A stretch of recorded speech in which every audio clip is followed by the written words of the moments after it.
اللہ پاک نے انسان سے پہلے ایک دوسری مخلوق کو بنا رکھا تھا، جس کو قرآن نے کہا ہے وَالْجَانَّ خَلَقْنَاهُ مِنْ قَبْلُ مِنْ نَارِ السَّمُومِ، کہ انسان سے پہلے اللہ نے جنات کو بنایا تھا۔ تو اس طرح سے جتنی بھی مخلوق ہے، تمام مخلوق اپنی ضرورت کا، اپنی حفاظت کا، اپنی زندگی کا نظام لے کر پیدا ہوئی ہے۔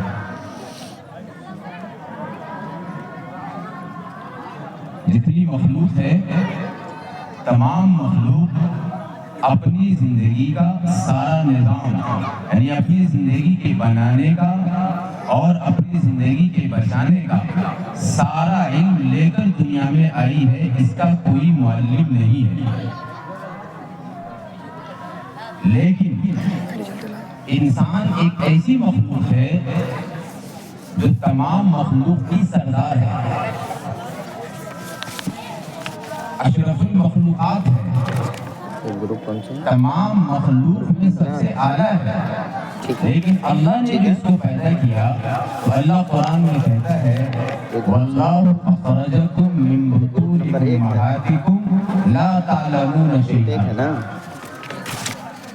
اللہ ہم سے اور آپ سے یہ کہہ رہا ہے کہ تم جو دنیا میں آئے ہو تو تم زیرو، صفر،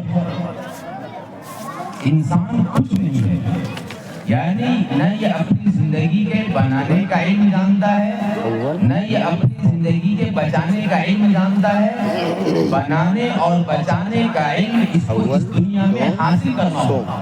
باقی دیکھ لیجیے۔ اس کے علاوہ جتنی مخلوق ہے، مرغی کا بچہ انڈے سے نکلا باہر اگر کچھ کمی ہو اور بلی آ گئی، اس کو مرغی نے بتایا نہیں کہ یہ بلی تمہارا دشمن ہے، بلی کو تم سے دشمنی ہے، اس کو آتے ہی بلی مرغی کا بچہ اپنی ماں کی طرف دوڑ جاتا ہے۔ لیکن اگر انسان کے بچے کے سامنے سانپ آ جائے تو بچہ ماں کی طرف نہیں دوڑتا ہے بلکہ سانپ کی طرف دوڑتا ہے،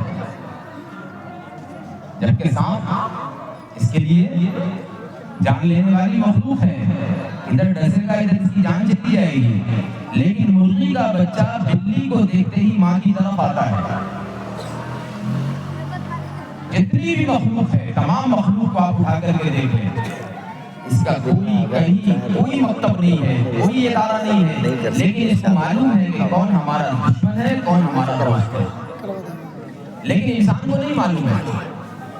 قرآن نے کہا وَاللَّهُ أَخْرَجَكُم مِّن بُطُونِ أُمَّهَاتِكُم، تم پیدا ہوئے ماؤں کے پیٹ سے، حال میں تم دنیا میں آئے، لَا تَعْلَمُونَ شَيْئًا، تم کو کچھ معلوم نہیں تھا، تم کچھ نہیں جانتے تھے۔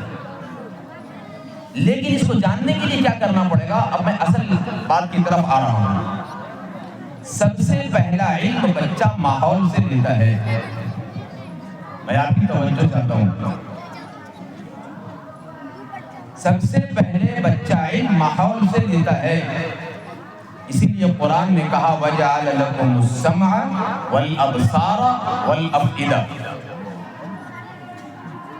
اس کا حسن انداز کو دیکھیے اس کا، کہ ابھی اس کی زبان بولتی نہیں ہے، لیکن اس کی آنکھ کھلی ہوئی ہے، اس کے کان کھلے ہوئے ہیں، اپنے گھر کے ماحول کو، اپنی ماں کے عمل کو، اپنے باپ کے عمل کو، اپنے بھائی کے عمل کو، اس کے اٹھنے کو، اس کے بیٹھنے کو، اس کے ہنسنے کو، اس کے بولنے کو، یہ بچہ اپنی آنکھ کے ذریعے کیچ کرتا رہتا ہے۔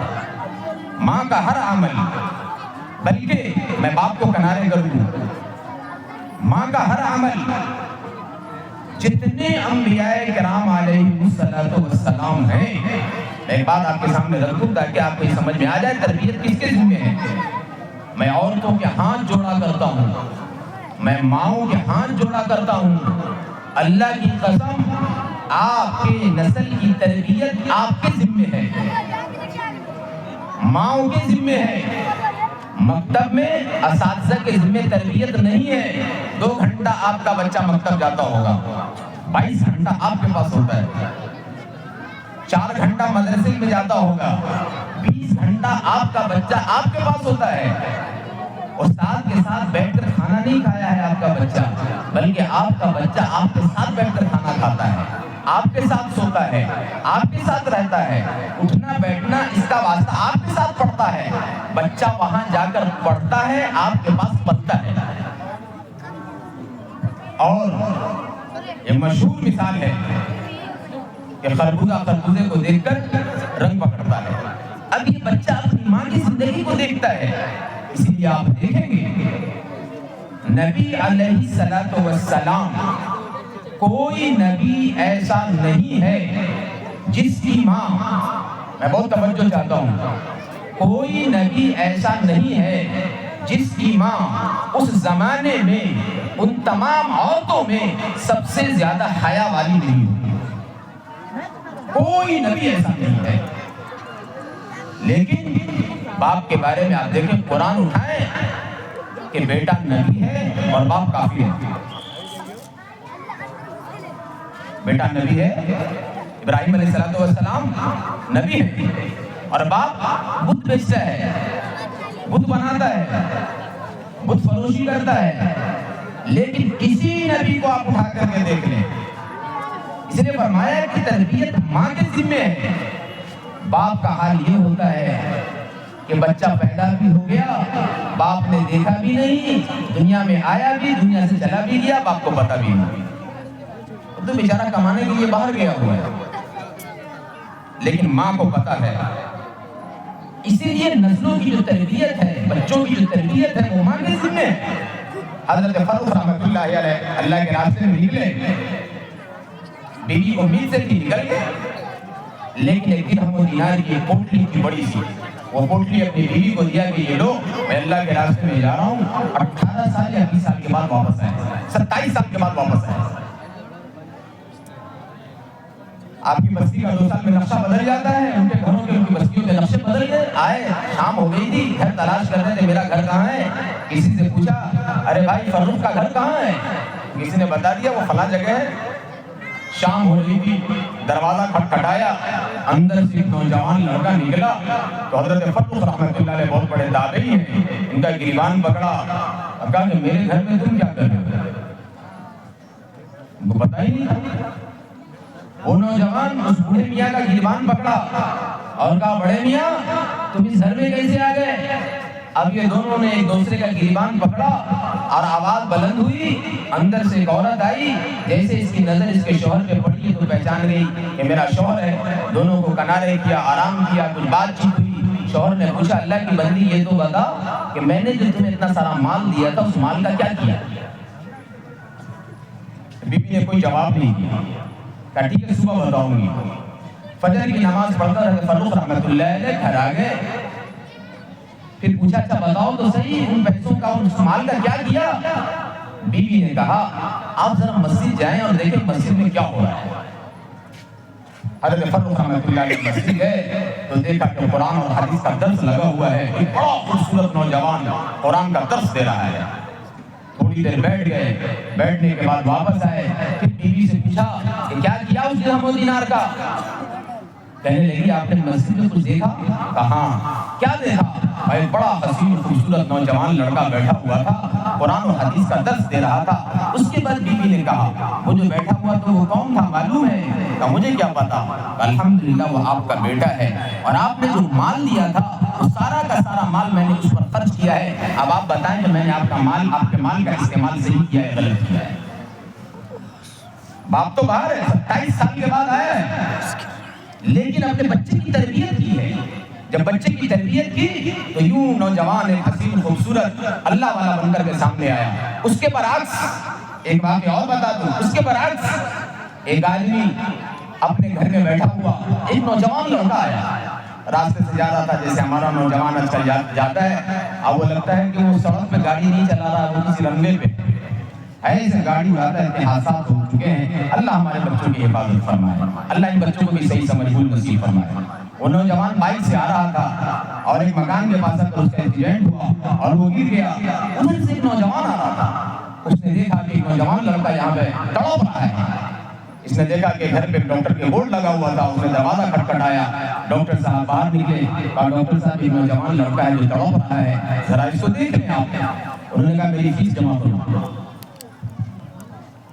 میری فیس جمع کرو. وہ کہنے لگا ڈاکٹر صاحب یہ میرا بیٹا نہیں ہے, میرا بھائی نہیں ہے, میرا دوست نہیں ہے, میں نہیں جانتا ہوں کون ہے, لیکن ایک جوان لڑکا ہے, بڑا حسین خوبصورت ہے, اس کا حادثہ ہو گیا, اس کے ساتھ حادثہ ہوا ہے, ایکسیڈنٹ ہوا ہے, آپ دیکھ تو اس کی جان چلی جائے گی. اس نے کہا میں نہیں جانتا ہوں, میری فیس جمع کرو پھر میں اس کو ہاتھ لگاؤں گا. بہت بڑا نیورولوجسٹ تھا, وہ دماغ کا ڈاکٹر, اعصاب کا بڑا ماہر ڈاکٹر. کہا پہلے میری فیس جمع کرو. اس نوجوان نے کہا کہ ٹھیک ہے, میرے پاس پیسہ تو نہیں ہے, یہ میری گاڑی کی چابی ہے, آپ اس کو رکھ لیں, جب میں آ کر آپ کو پیسہ دے دوں گا آپ میری گاڑی کی چابی مجھے دے دینا. ڈاکٹر نے گاڑی کی چابی رکھی, باہر آیا, نوجوان کو دیکھا, دیکھتے ہی سر پکڑ کر بیٹھ گیا اور چیخیں مارنے لگا. نوجوان نے پوچھا ڈاکٹر صاحب کیا ہوا؟ کہا بیٹا یہ کوئی اور نہیں ہے, یہ میری اپنی اولاد ہے, یہ میری اپنی اولاد ہے. جتنے دیر میں نے تم سے بات کی ہے, اگر میں تم سے اتنے دیر بحث نہیں کرتا اور اس درمیان میں اگر میں آ جاتا تو ہو سکتا ہے یہ نوجوان بچ سکتا تھا. یہ اس کی سوچ ہے, موت تو وقت سے پہلے آتی نہیں ہے. لیکن چونکہ اس نے ڈاکٹرنگ کا علم حاصل کیا تھا, اس نے اللہ اس کے رسول کو نہیں پہچانا, اس نے خدمت نہیں سیکھا, بندوں کے ساتھ خدمت کیسے کی جاتی ہے, ہم نے جو پیشہ اختیار کیا ہے, ہمارے اس پیشے کا اصل مقصد کیا ہے. ایک طرف تو اس نے اپنے مال کو خرچ کر کے اپنے بچے کو عالم بنایا, اور یہ آدمی اپنا مال خرچ کے ڈاکٹر تو بنا, لیکن علم نہ ہونے کی وجہ کر, آخرت نہ سمجھنے کی وجہ کر, اللہ رسول کو نہ پہچاننے کی وجہ کر, آخرت کا یقین نہ آنے کی وجہ کر, اپنی آنکھوں کے سامنے اپنے بیٹے کو تڑپتا اور مرتا ہوا دیکھتا ہے. اس لیے میرے محترم دوستوں, میرے بھائیوں, میرے عزیزوں, انسان کو اللہ تبارک و تعالیٰ نے ایسا پیدا کیا کہ کچھ نہیں جانتا ہے. لا تعلمون شیئا, اس کو سیکھنا پڑے گا, یہ زیرو ہے, یہ محنت کرے, محنت اس کو آگے بڑھائے گی. جتنی محنت کرے گا, اللہ تبارک و تعالیٰ نے علم کے اندر ایک ایسی طاقت رکھی ہے, ایسی طاقت رکھی ہے. فرشتوں کا خیال تھا کہ میں سب سے اعلیٰ ہوں, لیکن اس کو نیچے کرنے کے لیے کچھ تو دکھانا پڑے گا, کوئی تو ہنر ہو, کوئی تو علم ہو, کوئی تو صلاحیت ہو. اللہ تبارک و تعالیٰ نے آدم علیہ السلام کو علم عطا کیا. علماء نے لکھا ہے, آپ قرآن کی تفسیر علماء سے پوچھیں گے آپ کو بتائیں گے, اللہ نے علم عطا کیا تھا. فرشتوں سے پوچھا بتاؤ یہ کیا ہے, یہ کیا ہے, یہ کیا ہے؟ کہا اللہ میں تو وہی جانتا ہوں جس کے بارے میں آپ نے مجھے علم دیا ہے. آدم علیہ السلام سے پوچھا کہ یہ کیا ہے, یہ کیا ہے, یہ کیا ہے, نام بتایا تو فرشتوں پہ ان کے علم کا روب چڑھ گیا. تو یہ ہے علم. زمانے پہ چھانا چاہتے ہیں, زمانے کو قابو میں کرنا چاہتے ہیں, باطل کو توڑنا چاہتے ہیں, اس کو قدموں کے نیچے رکھنا چاہتے ہیں, اس پہ حاوی ہونا چاہتے ہیں. میرے محترم بزرگوں دوستو, موبائل نے ہماری نسل کو تباہ کیا ہے. موبائل نے ہماری نسل کو تباہ کیا ہے. ابا سے کہتے ہیں ابا نمبر نہیں ملا, ابا بیچارے اچھا بتاؤ تو صحیح کون نمبر دے رہا ہے, ذرا 5,000 روپیہ اس کو 10,000 20,000 آپ نے دے دیا, نمبر تو اس کو مل گیا. اس نے نمبر کا علم حاصل کیا ہے, کتابی علم اس کے اندر نہیں ہے, تو کتاب سے خالی ہے. اس نے علم کہاں حاصل کیا ہے, جو نمبر حاصل کیا ہے, نمبر سے کیا کرے گا. اس نے ڈاکٹری پڑھی ہے, ڈگری حاصل کی ہے, پیسوں کے ذریعے اس نے ڈگری حاصل کیا ہے. علماء نے لکھا ہے اگر کوئی ڈاکٹر اس کی نادانی کی وجہ کر, اس کا علم نہ ہونے کی وجہ کر, اگر کسی ڈاکٹر کے انڈر میں کوئی آدمی مر گیا, کل قیامت کے دن یہ ڈاکٹر اللہ کے سامنے قاتل بن کر کے کھڑا ہوگا. یہ صلاحیت اس کے اندر نہیں تھی, اس کا جانکار نہیں تھا, اس کو اس کا علم نہیں تھا. یہ تو نمبر بیس پر یہ ڈاکٹر بنا ہے, علم کے بیس پر نہیں بنا ہے. پڑھنے کے زمانے میں تو اپنے سارے وقت کو موبائل پہ خرچ کیا ہے, اس نے تو تباہ کر کے رکھ دیا. اس لیے میں ہاتھ جوڑ کے کہا کرتا ہوں, علم سیکھیں, علم آپ کو آگے بڑھاوے گا. علم کے اندر اللہ نے طاقت رکھی ہے, زمانے کو موڑ کر آپ کے قدموں میں لا کر کے کھڑا کر دے گا. آپ دیکھیں بہت سارے لوگ ایسے ہیں جو بہت غریب گھر سے اٹھے ہیں, اور علم نے ان کو آگے وہاں آپ کو کہاں پہنچایا ہے, ابوالکلام کی شکل میں آپ دیکھتے ہیں. لوگ کہتے ہیں اچھا بتاؤ دینی علم سے کیا ہوگا, مدرسے کے علم سے کیا ہوگا. مدرسے کے علم سے اگر کچھ نہیں ہوتا تو سب سے پہلا ہمارے ملک کا وزیر تعلیم کون ہے, کون ہے؟ مولانا ابوالکلام آزاد صاحب. ہم کو ہماری تاریخ نہیں معلوم ہے, ہماری تاریخ نہ معلوم ہونے کی وجہ کر ہم یہ سمجھتے ہیں کہ اس علم سے کیا ہوگا. اللہ کی قسم اس علم سے وہ ہوگا کہ اللہ کے نبی صلی اللہ علیہ وسلم نے کہا تھا علی تم دیکھو گے جو قیصر و کسریٰ کی حکومتیں ٹوٹ کر ایک دن آئیں گی. یہ قرآن اور احادیث کے علم کے بارے میں اللہ کے نبی نے خبر دی ہے. اسی علم کے ذریعے سے زمانہ ٹوٹا ہے. اسے یاد رکھیے گا قیامت علماء کی موجودگی میں نہیں آئے گی. قیامت علماء کی موجودگی میں نہیں آئے گی. حالات آئیں گے بدعملی کی وجہ سے قیامت نہیں آئے گی. لیکن ڈاکٹروں کی موجودگی میں قیامت آئے گی. انجینئروں کی موجودگی میں قیامت آئے گی. فلسفیوں کی موجودگی میں قیامت آئے گی. یہی وجہ کہ آپ دیکھیے جو عالم دنیا سے جا رہے ہیں ان کی جگہ پر ان جیسا عالم اب دنیا میں نہیں آ رہا ہے.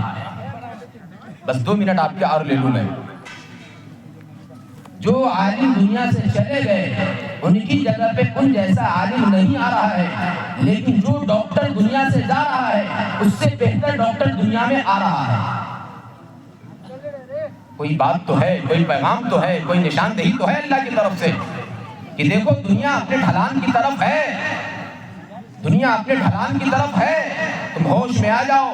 اگر تم یہ سمجھتے ہو کہ ان کی موجودگی سے میرے حالات درست ہو جائیں گے, خدا کی قسم نہیں ہو سکتا ہے.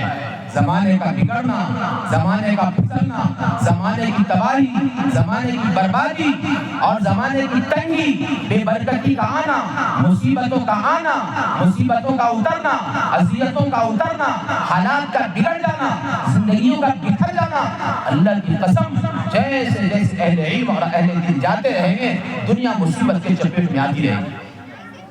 یہ ڈاکٹر, یہ انجینئر, اللہ میں اس کا انکار نہیں کرتا ہوں, لیکن میرے محترم بزرگوں دوستوں میرے بھائیوں آپ دیکھیں ایک آدمی کا بی پی کم ہو جائے, اس کی ہاتھ سلامت ہے, بی پی کم ہو جائے, ہاتھ موجود بھی ہے, محفوظ بھی ہے, بی پی لیول اتنا گھٹ گیا اس کا کہ اب اندر سے اس کی قوت ختم ہو گئی, اب یہ ہاتھ کسی کام کا نہیں ہے. انگلی نہیں کٹی ہے, انگلی نہیں بگڑی ہے, ہتھیلی نہیں بگڑی ہے, ہاتھ نہیں ٹوٹا ہے, لیکن کام نہیں کر رہا. بولا کیا ہو گیا؟ اندر کی طاقت ختم ہو گئی. اندر کی طاقت ختم ہونے کی وجہ کر موجود اور محفوظ ہتھیلی کچھ کام کی نہیں رہی, کسی کام کی نہیں رہی. اللہ کی قسم ایسے ہی جب ایک مسلمان کے ایمان کی اندر کی طاقت ختم ہو جاتی ہے, یہ مسلمان کا کلمہ بھی اس کو عمل میں کھڑا نہیں کر سکتا ہے. اندر کی قوت انسان کو عمل پہ لاتا ہے. ہمارے اندر کی قوت ختم ہو چکی ہے. ہمارے اندر کی قوت اتنی ختم ہو چکی ہے میرے محترم بزرگوں دوستو کہ قبرستان میں جا کر حضرت عثمان غنی رضی اللہ تعالیٰ عنہ اللہ کے نبی صلی اللہ علیہ وسلم نے جن کو جنت کی بشارت کی ہے اور اللہ کے نبی صلی اللہ علیہ وسلم نے جن کے بارے میں کہا تھا عثمان اگر محمد کے پاس کئی بیٹی ہوتی تو محمد اپنی کئی بیٹیوں کو تمہارے نکاح میں دے دیتا. اس عثمان کا حال یہ ہے کہ قبرستان میں جا کر آنسو کی بارش لگی ہوئی ہے, چہرے سے اور چہرے سے بارش کے قطرے ٹپک رہے ہیں, داڑھی بھیگ چکی ہے اور آنسو کے قطرے گر رہے ہیں. آج کے مسلمانوں کا حال یہ ہے کہ میت قبر میں رکھی جا رہی ہے, اپنے ہاتھوں سے مردے کو قبر میں رکھ رہا ہے. اللہ ہمیں اور آپ کو معاف فرمائے میرے محترم بزرگوں دوستوں, لیکن اس کے دل میں ذرہ برابر حرکت نہیں ہوتی ہے. اب بتاؤ تو صحیح کون سی جگہ رہ گئی ہے جہاں جا کر تمہارے دل ڈولیں گے؟ کون سی جگہ رہ گئی ہے جہاں جا کر تمہارے ایمان میں حرکت پیدا ہوگی؟ اب کون سی جگہ رہ گئی ہے جہاں جا کر کے تمہیں اللہ اس کا رسول یاد آئے گا؟ اب کون سی جگہ رہ گئی ہے جہاں جا کر کے تمہیں موت کی فکر ہوگی؟ میرے محترم بزرگوں دوستو, یہ سخت دلی اس بات کو ظاہر کرتی ہے کہ آج کا مسلمان اس کا دل اتنا سخت ہو چکا ہے کہ یہ قبر کی کوٹھی دیکھ کر بھی حرکت میں آنے کو تیار نہیں ہے. کون سی جگہ رہ گئی ہے؟ اس لیے میرے محترم بزرگوں دوستوں میرے بھائیوں, میں آپ سے ہاتھ جوڑ کے کہتا ہوں, میں نے جو چار بات آپ کے سامنے رکھی ہے, ایک تو یہ ہے کہ اپنے بچوں کو پڑھائیں اور خوب پڑھائیں. اللہ اکبر, کتنا مبارک وہ گھر ہے جس گھر میں مہمان رسول رہتے ہیں. تو ایک تو اپنے بچوں کو پڑھانا, دوسری بات میں نے آپ کے سامنے آخر میں رکھی ہے اپنے آخرت کی فکر کرنا. زندگی بہت تھوڑی ہے, موت کی جگہ دنیا ہے, موج کی جگہ جنت ہے. میں ہمیشہ یہ بات کرتا ہوں, موت کی جگہ دنیا ہے, موج کی جگہ جنت ہے. ارے بتاؤ تو صحیح, جس جوانی پہ کبھی زوال نہ ہو, اللہ کی قسم وہ جوانی موج کے لیے نہیں ہے تو کس لیے ہے؟ سوچو تو صحیح آپ. ارے جس جوانی پہ کبھی زوال نہ ہو, جس صحت میں کبھی بیماری نہ ہو, اور جس خوشی میں کبھی غم نہ ہو، جس عروج میں کبھی زوال نہ ہو، جس مکان میں کبھی ڈھلان نہ ہو، کبھی اس کا رنگ اترنا نہ ہو، کبھی لباس کا بگڑنا نہ ہو، کبھی لباسوں کے رنگ کا اترنا نہ ہو، کبھی کسی نعمتوں میں کمی نہ ہو، آخر وہ موج کی جگہ نہیں ہے تو کیا ہے؟ اس لیے علماء فرماتے ہیں اگر عیش کرنا ہے، موج کرنا ہے تو نبی رحمت صلی اللہ علیہ وسلم کی زندگی کو اپنا لو، اگر ہمیشہ کا رونا ہے تو اپنے نبی صلی اللہ علیہ وسلم کی زندگی کے خلاف کرو۔ ایسی بربادی اللہ ہمارے اور آپ کی حفاظت فرمائے جو قرآن نے نقشہ کھینچ کر کے رکھا ہے۔ بہرحال میں آپ کے ہاتھ جوڑتا ہوں میرے محترم بزرگوں دوستو، بہت مختصر سی زندگی اللہ نے دی ہے، اس زندگی پہ توبہ کرنا، اپنے آخرت کو بنانے کی کوشش کرنا، اس حال میں دنیا سے اٹھنا کہ اے اللہ ہم جب اس حال میں آئے، جب تو ہم کو بلائے نا تو اس حال میں تو ہم کو بلائے کہ جیسے اللہ کے نبی صلی اللہ علیہ وسلم نے حضرت ابو طلحہ سے کہا تھا کہ اے اللہ طلحہ کو تو دیکھ کر کے مسکرائے اور طلحہ تم کو دیکھ کر کے مسکرائے۔